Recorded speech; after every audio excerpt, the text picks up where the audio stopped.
Hey, what's up guys? It's Larry with Double Dog Bushcraft. I wanted to wait until I could get out into the woods to do this video, but I'm too excited. I can't wait. I can't handle it. I have to show you now. I'm back on the ridgeline thing. So here's what I've come up with.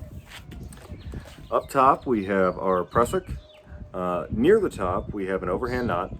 And at the very bottom, we have a very large stop knot. Now this one in particular is a 2-strand diamond knot. I chose that because it's a very large knot, and for the most part it is very symmetrical, but I believe that there are probably tons and tons of different stop knots out there that will serve the exact same purpose. So let me show you how it works. I'm going to adjust this and put it exactly where I want. I'm going to go around my tree, then I'm going to hold this guy out. I'm going to go around him 2 times. Then right above where my overhand knot is, I'm going to split that open, and I'm going to put this stop knot right in that opening. Once I've done that, I'm good to go ahead and apply tension. And just like that, we are good to go, and I can finish it off with a slippery half hitch. Now, first impressions of this, I think that there are 2 advantages over the old ridge lines that I have been using. So first advantage being, I don't need access to the end of my line.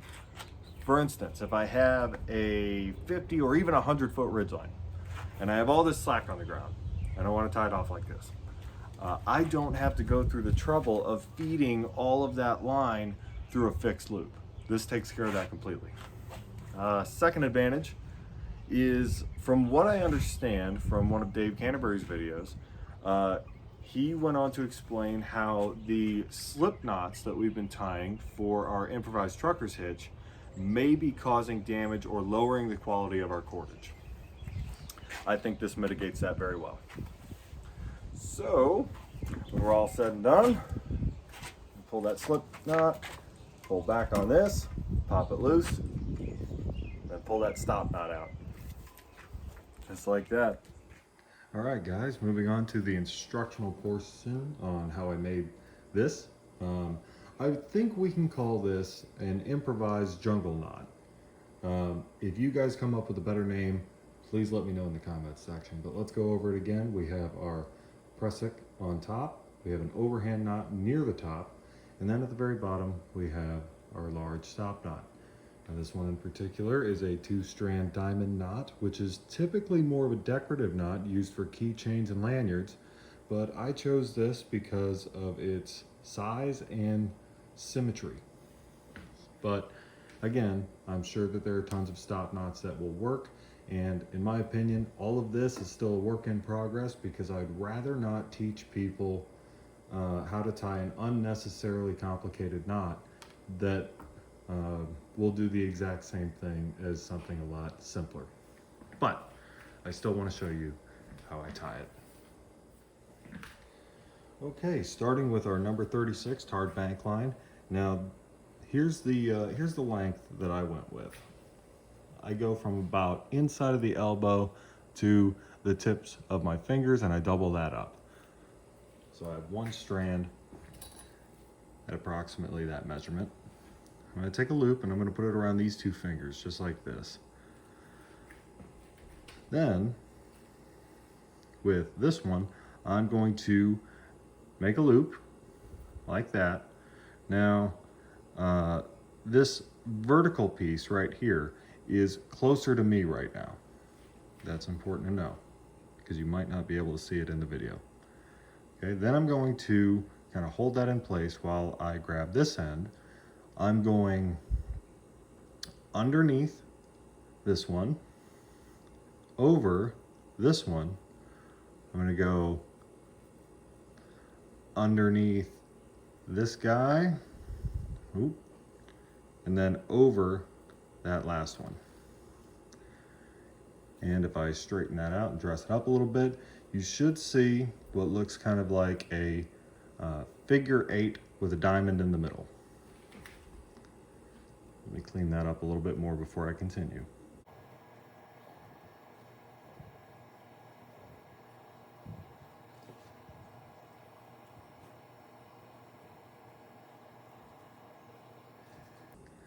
Okay, figure 8 with a diamond in the middle. Now, what I'm going to do next, I'm going to take this end here by my thumb, and I'm going to go underneath all of this. I'm going to swing that around underneath, underneath, underneath, and then this point right here, that's my target. I'm trying to sweep around that, and then from underneath, through that diamond, I'm going to come up towards me. So I swing around, I'm going underneath everything there, and I'm going in and through that diamond. Now, I'm going to do the same thing with this other end. I'm going to take this end here, and I'm going underneath everything, and that's my target area right there. I want to sweep around that, in through the bottom, and then through that diamond towards me. Going underneath everything. I went around my target.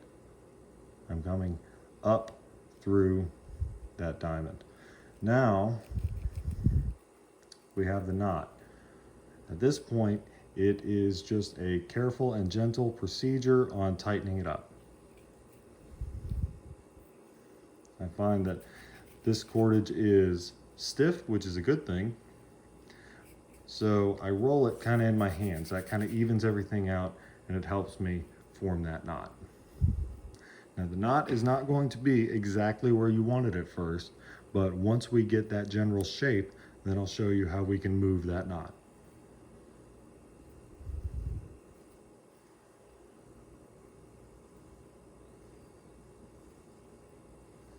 Okay, I have the general shape. From here, I'm just going to pick one of these two ends because I want to drop this down. I want to bring it closer to the bottom. I want to get some length on it. So I'm just going to grab one of these two ends and I'm going to push it in.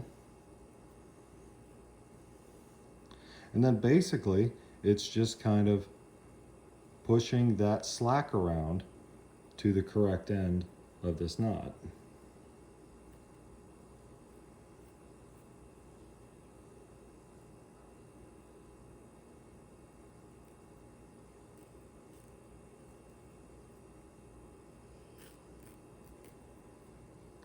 There it goes. Now I'm going to do the same thing with the other side.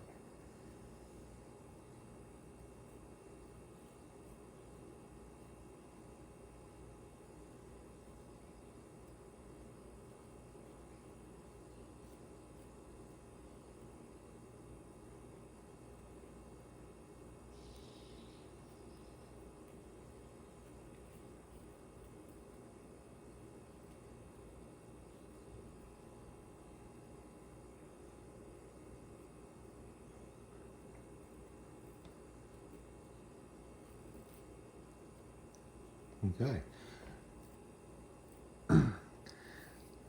I think that should be plenty enough length for what I'm going to do.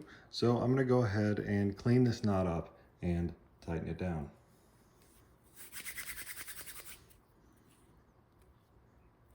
I really do think rolling it like that is the trick. I'll pull one strand at a time.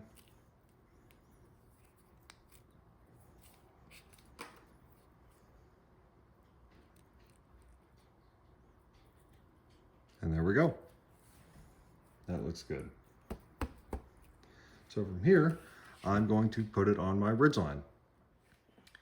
Okay, so attaching it to the ridgeline can be a little bit tricky. I find the best way to do that is to have this line stretched out. So what I did was I just took two legs of this folding chair and set it on my counter here so that I could stretch out that ridgeline and get to work on my prusik knot. The prusik knot, as many of you already know, is a lark's head, but you go around 2 more times through that same opening.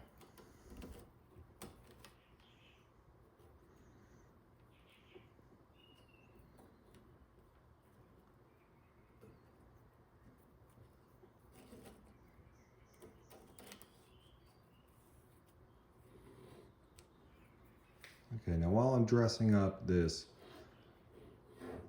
prusik knot, I want to make sure that I have equal slack on both sides. This one is a little bit loose, so that is going to dictate how I dress this knot.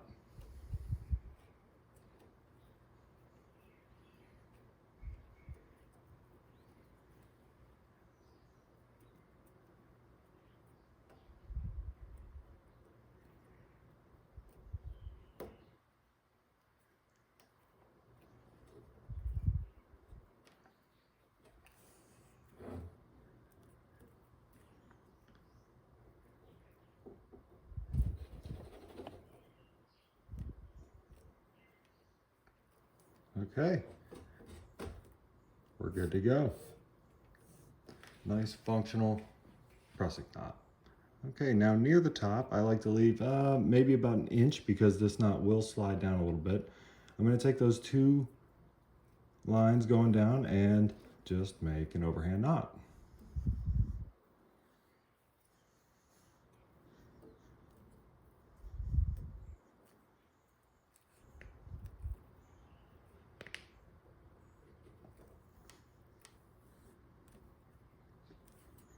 Just like that, we are good to go.